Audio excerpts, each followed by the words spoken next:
വികസിത ഭാരതം പാപ്പരത്ത രാജ്യമായി മാറുന്ന സ്ഥിതിയാണ് ഇന്ത്യയിൽ നിലവിലുള്ളതെന്ന് സിപിഐ സംസ്ഥാന എക്സിക്യൂട്ടീവ് അംഗം കമല സദാനന്ദൻ പറഞ്ഞു. സിപിഐ എറണാകുളം ജില്ലാ സമ്മേളനം വിജയിപ്പിക്കുന്നതിനായി കോതമംഗലത്ത് ചേർന്ന സ്വാഗത സംഘ രൂപീകരണ യോഗം ഉദ്ഘാടനം ചെയ്യുകയായിരുന്നു കമല സദാനന്ദൻ. കേന്ദ്ര ധനകാര്യമന്ത്രിയുടെ ഓരോ ബജറ്റും വൻകിട വ്യവസായികൾക്ക് ആനുകൂല്യം നൽകാൻ മാത്രമായാണ് അവതരിപ്പിക്കുന്നത്. 12 ലക്ഷം കോടി രൂപ കോർപ്പറേറ്റുകൾക്കായി എഴുതിത്തള്ളുമ്പോൾ സാധാരണക്കാരനെ കൊള്ളയടിക്കാനാണ് മോദി സർക്കാരിന്റെ ശ്രമമെന്നും കമല സദാനന്ദൻ കുറ്റപ്പെടുത്തി. നമ്മുടെ ഇന്ത്യ ഇന്ന് എവിടെ നിൽക്കുന്നു?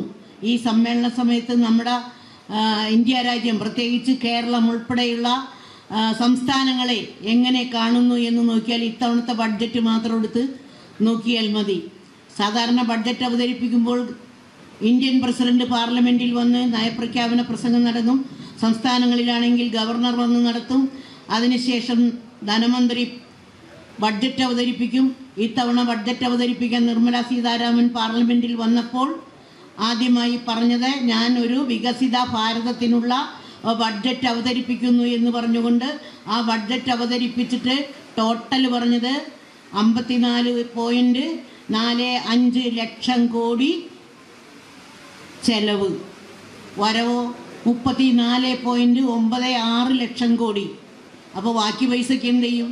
ബാക്കി 14 കോടി ബാങ്കിൽ നിന്ന് കടമെടുക്കും. അപ്പോൾ വികസിത ഭാരതം എന്ന് പറഞ്ഞത് പാപ്പരത്ത ഭാരതത്തിലേക്ക് കൊണ്ടുപോകുന്ന കാഴ്ചയാണ്. കോടീശ്വരന്മാരുടെ കടം എഴുതിത്തള്ളുന്ന കാര്യമാണ് നിർമ്മല സീതാരാമൻ അവിടെ അവതരിപ്പിച്ചത്.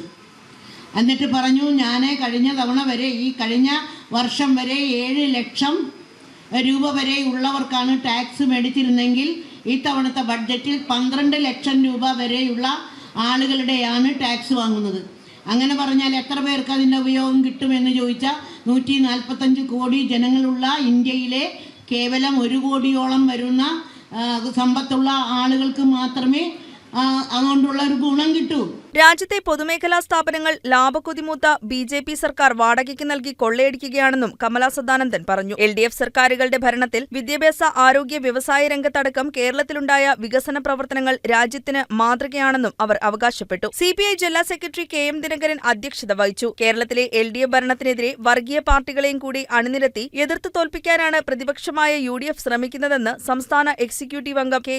അഷ്റഫ് പറഞ്ഞു. സാമ്പത്തികമായി ഞെരുങ്ങി കേരള സർക്കാരിനെ വരുതിയിലാക്കാൻ കേന്ദ്രം ഭരിക്കുന്ന ബി.ജെ.പി. ഗവൺമെന്റ് ശ്രമിക്കുന്നതായും അഷ്റഫ് കുറ്റപ്പെടുത്തി. കോവിഡ്, പ്രകൃതി ദുരന്തം എന്നിവയടക്കം സമൂഹം നേരിട്ട പ്രതിസന്ധികളിൽ പ്രതിജ്ഞാബദ്ധതയോടെ പ്രവർത്തിച്ച് എൽ.ഡി.എഫ്. സർക്കാർ ലോകത്തിന് മാതൃകയായി മാറിയെന്നും അഷ്റഫ് പറഞ്ഞു. സംസ്ഥാന കൌൺസിൽ അംഗങ്ങളായ E K. Sivan, T. Raghuvaran, Babu Paul, P K. Rajesh, Sharada Mohan, ജില്ലാ അസിസ്റ്റന്റ് സെക്രട്ടറിമാരായ എൽദോ എബ്രഹാം, ശാന്തമ്മ പയസ്, ജില്ലാ എക്സിക്യൂട്ടീവ് അംഗങ്ങളായ K N. Gopi, K N. Sugathan, M M. George, K N. Navas, Rajesh Kavungal, Divin K. Dinakaran, Molly Varghese, Thara Dileep തുടങ്ങിയവർ പ്രസംഗിച്ചു. മണ്ഡലം സെക്രട്ടറി പി.ടി. ബെന്നി സ്വാഗതവും ജില്ലാ അസിസ്റ്റന്റ് സെക്രട്ടറി ശാന്തമ്മ പയസ് നന്ദിയും പറഞ്ഞു. സ്വാഗത സംഘം ഭാരവാഹികളായി Kamala Sadanandan, K. Ashraf, K M. Kamal, Adarsh Sukumaran, doctor Raghuthaman, advocate K P. Jayachandran എന്നിവർ രക്ഷാധികാരികളായും കെ.എം. ദിനകരൻ ചെയർമാനായും N. Arun, P K. Rajesh, T. Raghuvaran, Sharada Mohanan, Thara Dileep, A. Shamsuddin, P A. Ayoob Khan, C A. Fayas, C A. Shaikkar, Elizabeth Azeezi എന്നിവർ വൈസ് ചെയർമാൻമാരായും ഇ.കെ. ശിവൻ ജനറൽ കൺവീനറായും Shanthamma Pius, K N. Sugathan, K A. Navas, M. George, Rajesh Kavungal, Divin K. Dinakaran, K. R. Ranish, Govindas, Hussain Puthuvana തുടങ്ങിയവർ ജോയിന്റ് കൺവീനർമാരായും പി.ടി. ബെന്നി ട്രഷററായും തിരഞ്ഞെടുത്തു. News desk, K C V. ന്യൂസ്.